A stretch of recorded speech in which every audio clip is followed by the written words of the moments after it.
चुनाव में आप सभी का स्वागत है। मैं हूं सुमित और हफ्ते का आखिरी कारोबारी सत्र भारतीय बाजारों में थोड़ा सा वॉलेटाइल जरूर आपको दिखाई पड़ेगा, जहां पर शुरुआत थी कमजोर और कमजोरी के साथ इंडिसेस खुले जरूर, लेकिन लोअर लेवल से इमीडिएटली एक पुल बैक आया और स्लोली एंड स्टेडली मार्केट ने रिवैम्प लिया। मिड कैप पहले हरे निशान में आए, फिर लार्ज कैप हरे निशान में आए और लास्ट तक आते थे निफ्टी भी हरे निशान में मोर और लेस पहुंच ही गया। लेकिन फिर भी फ्लैट साइड पे इंडिसेस जाकर बंद हुए। निफ्टी बैंक करीब 3/4% नीचे बंद हुआ, सेंसेक्स करीब 1.25 अंक नीचे बंद हुआ, निफ्टी फ्लैट टू नेगेटिव बंद हुआ, mid cap flat two negative बंद हुआ। ऑटो, रियल्टी, एफएमसीजी शेयरों में कुछ तक खरीदारी थी। फार्मा, पीएसई, ये कुछ ऐसे इंडेक्स थे जो कि बढ़त के साथ बंद होते हुए दिखाई पड़े।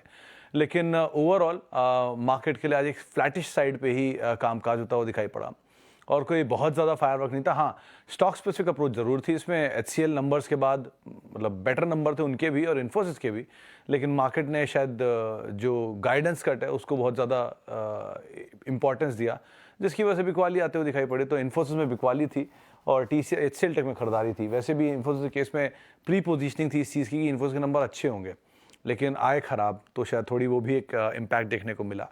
इसके अलावा अब बाजार की नज़र है वीकेंड पे होने वाले जो एचडीएफसी बैंक के नंबर, फेडरल बैंक के नंबर, डी मार्ट के नंबर्स और साथ साथ जियो फाइनेंशियल के नंबर पहले नंबर आएंगे। तो एचडीएफसी बैंक क्रूशियल है क्योंकि एचडीएफसी लिमिटेड और एचडीएफसी बैंक के मर्जर के बाद पहले नंबर आने वाले हैं।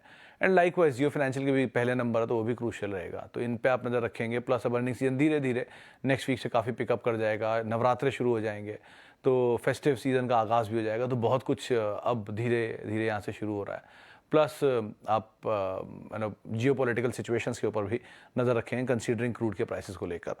तो इन चीज़ों के ऊपर आप ध्यान दे सकते हैं। बाकी अब सवाल जवाब का सिलसिला शुरू कर लेते हैं और बातचीत कर लेते हैं कुछ दर्शकों को लेकर भी जो सवाल मुझे भेज रहे हैं। सबसे पहला सवाल रादर फेसबुक पे सवाल देखूं जरा कहाँ है लाइव, जो मेरे पास सवाल आ रहे हैं उसमें कहाँ गया। ओके, सबसे पहला सवाल जो मेरे पास आया है उसमें है एनबीसीसी फॉर लॉन्ग टर्म। नाहता जी देखिए,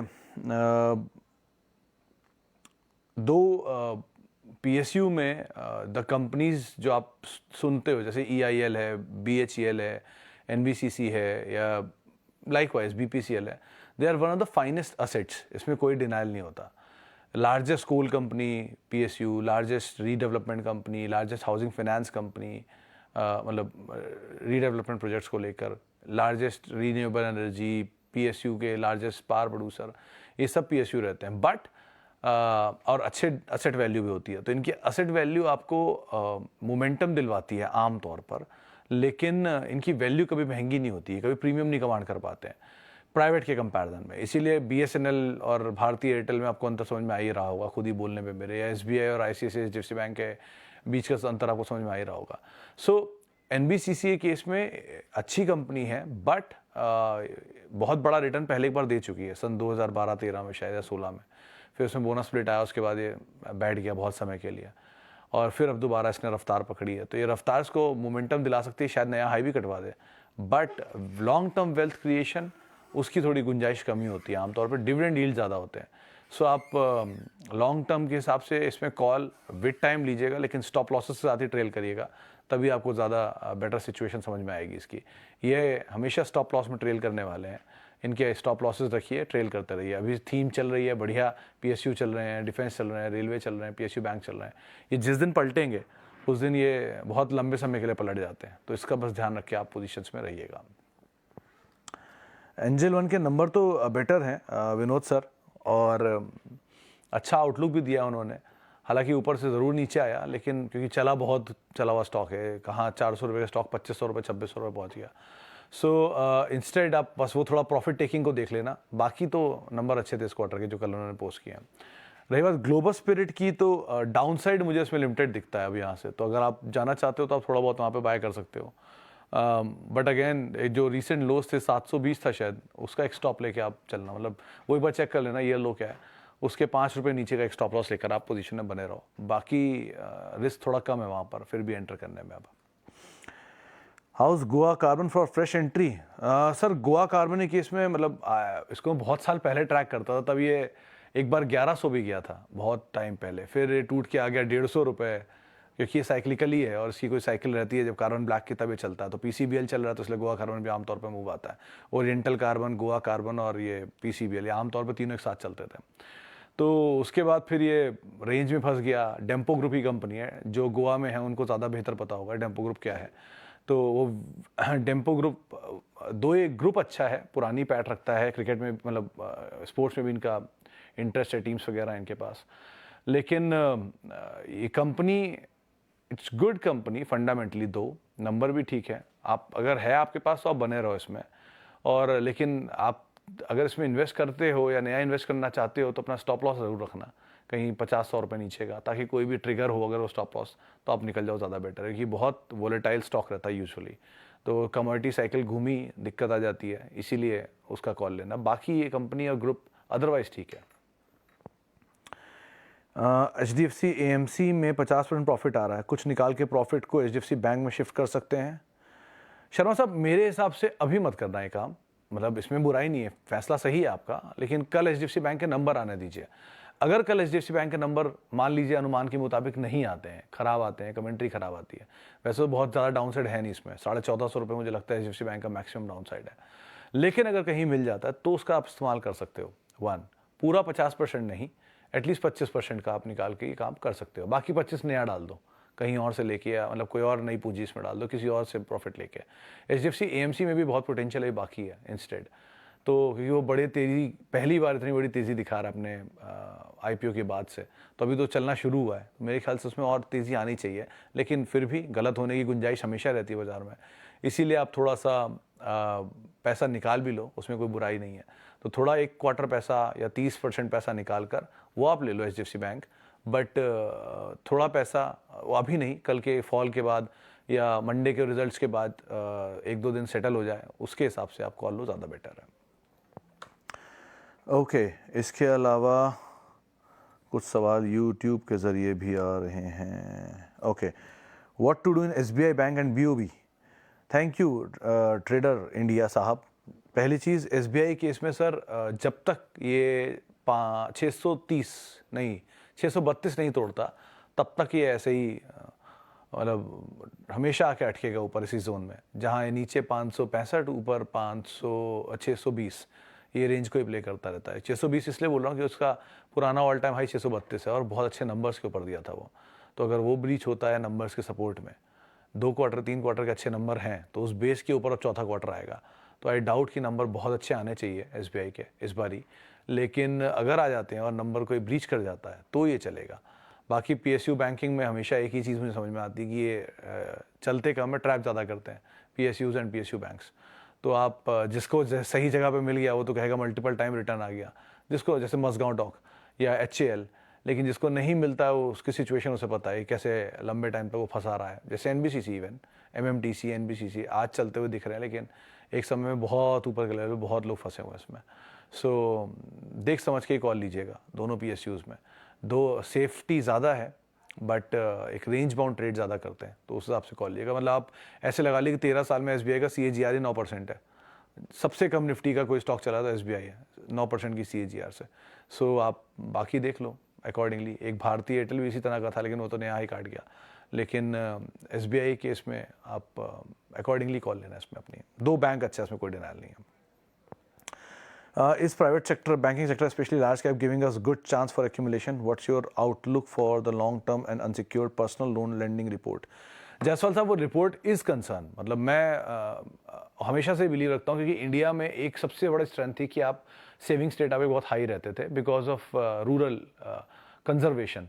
लेकिन जैसे जैसे मोबाइल एक्सेस वहाँ तक पहुँच रहा है, UPI एक्सेस वहाँ तक पहुँच रहा है, एंड जैसे जैसे ये QSR स्पेस वहाँ पहुँच रहा है, एस्पिरेशंस चेंज हो रहे हैं, वैसे वैसे इसका इम्पैक्ट वहाँ कम हो रहा है।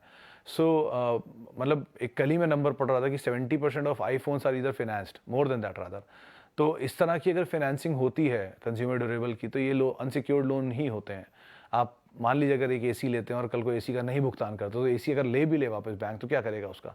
उसे वो लोन में बेचे, उसे वो स्ट्रेस में सेल करेगा, लेकिन क्या रिकवरी पूरी होगी? नहीं, पॉसिबल नहीं है, क्योंकि कंज्यूमर ड्यूरेबल के प्राइसेस तो शोरूम से निकलते ही घट जाते हैं। सो इस तरह की सिचुएशन जब आती हैं, क्रेडिट कार्ड लोन्स, डेरोगेटरीज बढ़ते हैं, तो ये कंसर्न है। But again private sector banks are still in a better situation to recover them, especially HDFC bank and ICICI bank जो पहले बहुत एग्रेसिवली से रिकवर करते आए हैं और उनको भी पता है कैसे एक्सपोज रहना है इसमें। लेकिन कंसर्न है अगेन, बैंक्स के साथ ये कंसर्न रहेगा, अभी नहीं, गोइंग फॉरवर्ड, लेकिन बैंक पे आरबीआई की नज़र है तो जल्दी इसके ऊपर कोई ना कोई फैसला ले ही लेगा। सो स्टिल हाँ, ICICI bank, HDFC bank, Kotak Mahindra bank, ये प्राइवेट बैंक जो है they are giving you a good room to enter, especially HDFC bank. तो आप चाहो तो उसमें जा सकते हो अगर आपको ये ट्रस्ट है कि एचडीएफसी बैंक खत्म नहीं हुआ, क्योंकि इस समय जैसे सबको लगता है कि एचडीएफसी बैंक खत्म हो गया या टीसीएस खत्म हो गया या इन्फोसिस खत्म हो गया, इनके दिन खत्म हो चुके हैं अब, ऐसा अगर आपको लगता है तो बात अलग है, लेकिन अगर ऐसा नहीं लगता तो you can always enter. I have Sanofi 18 share and TCPL 1365, IndusInd इतने सारे शेयरों पर तो मैं बात नहीं कर सकता, लेकिन IndusInd bank you can 1000 share ले रखे हैं आपने 1009 रुपये के दाम पे। यहाँ तो आप सर बने रहो अभी एज ऑफ नाउ, थोड़ा थोड़ा ऊपर मिले तो थोड़ा सा प्रॉफिट लेते रहना, एटलीस्ट कैपिटल अपना निकालते रहना इसमें से। लाइक वाइज सनोफी में तो बहुत छोटी क्वांटिटी, आप बने रहो उसमें तो कोई दिक्कत नहीं। TCPL में भी आप बने रह सकते हो, लेकिन इसमें बहुत ज़्यादा उम्मीदें मत रखना क्योंकि ये आमतौर में मोमेंटम बेस्ड ही स्टॉक है, तो अगर मोमेंटम मिलता है तो अकॉर्डिंगली कॉल लेना, बट नंबर से क्लोजली वॉच रखना TCPL के। 50 ग्लेनमार्क फार्मा शेयर 800, आज तो सर चला था ग्लेनमार्क, और मेरे ख्याल से बने रहो क्योंकि वो ग्लेनमार्क लाइफ का असेट सेल जो है वो इनको डेट रीपे करने पे ग्रुप लेवल पे काफ़ी हेल्प करेगा, और डेट का रीपेमेंट ग्रुप लेवल पे अगर होता है तो प्रॉफिटेबिलिटी इंप्रूव होती है, मार्जिन इंप्रूव होते हैं, नेट प्रॉफिट मार्जिन एटलीस्ट। तो मेरे ख्याल से तो आप बने रह सकते हो ग्लेनमार्क फार्मा में, ऐसा कोई हार्म नहीं है, और फार्मा वैसे भी ओवरऑल बहुत चला भी नहीं है तो चलना भी चाहिए, सो होल्ड करना is better choice instead I think. Okay,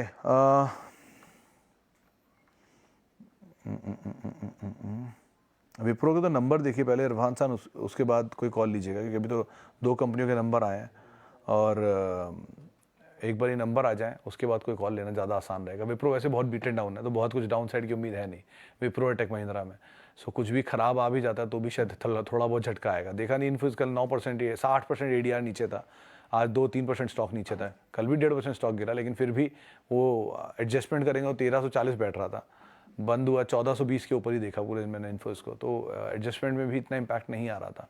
सो बहुत ज़्यादा डाउन साइड आईटी में मुझे दिख ही नहीं रहा, इतनी बड़ी बड़ी खबरों के बाद भी। कल TCS टूटा, आज वापस हरा निशान रहा पूरे दिन, सो HCL आज चला रहा, तो बहुत डाउन साइड नहीं है आईटी में। अगर आपके पास है कोई भी स्टॉक तो बेचो मत, अब तो बैठो आराम से and just see the result. कोई मौका इनफैक्ट डिप का मिले तो यूज़ भी करो उसको लॉन्ग के लिए।